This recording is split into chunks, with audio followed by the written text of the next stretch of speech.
Several prominent speakers of Manipur frequently hinted Manipur is becoming a new golden triangle. If you're referring to a new golden triangle route in the context of drug trafficking, it could suggest the emergence of alternative routes or areas for the illicit drug trade. Manipur, a state in northeastern India, has been a region of concern due to its proximity to the Golden Triangle. Traffickers might explore new routes to evade law enforcement.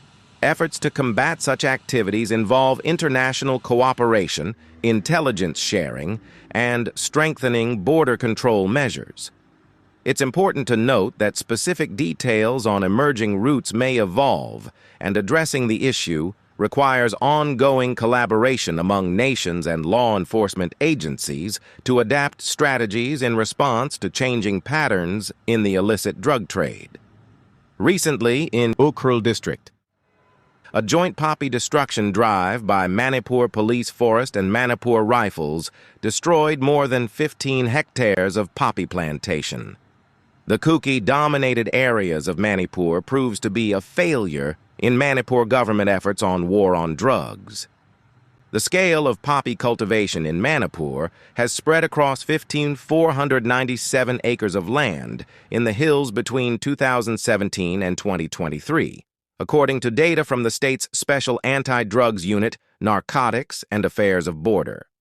Of the 15,497 acres of land where poppy cultivation was found in the past 5 years, 13,122 acres were in Kuki-Chin-dominated areas.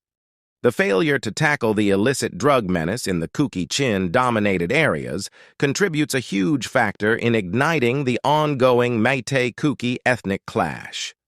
Recently, Defense Minister Rajnath Singh assured that the center would use IAF planes to destroy poppy fields in Manipur if the state government approach it. Rajnath Singh was requested to stop the state's poppy growing by the Coordinating Committee on Manipur Integrity, COCOMI, an umbrella group of the Manipur Valley. The Kuki-Zo communities in Manipur has faced challenges related to the illicit drug trade. The region, like some other parts of the northeastern states, has been known for issues related to drug trafficking, including the cultivation of poppy plants and the production of narcotics. Efforts to address the drug trade in Churachandpur and similar regions typically involve law enforcement actions, intelligence gathering, and initiatives to address the root causes, such as poverty and lack of alternative livelihoods for local communities engaged in illegal activities. Additionally, international cooperation and collaboration between law enforcement agencies are crucial in combating the cross-border aspects of the drug trade. This is the Crossing Line channel, narrating for you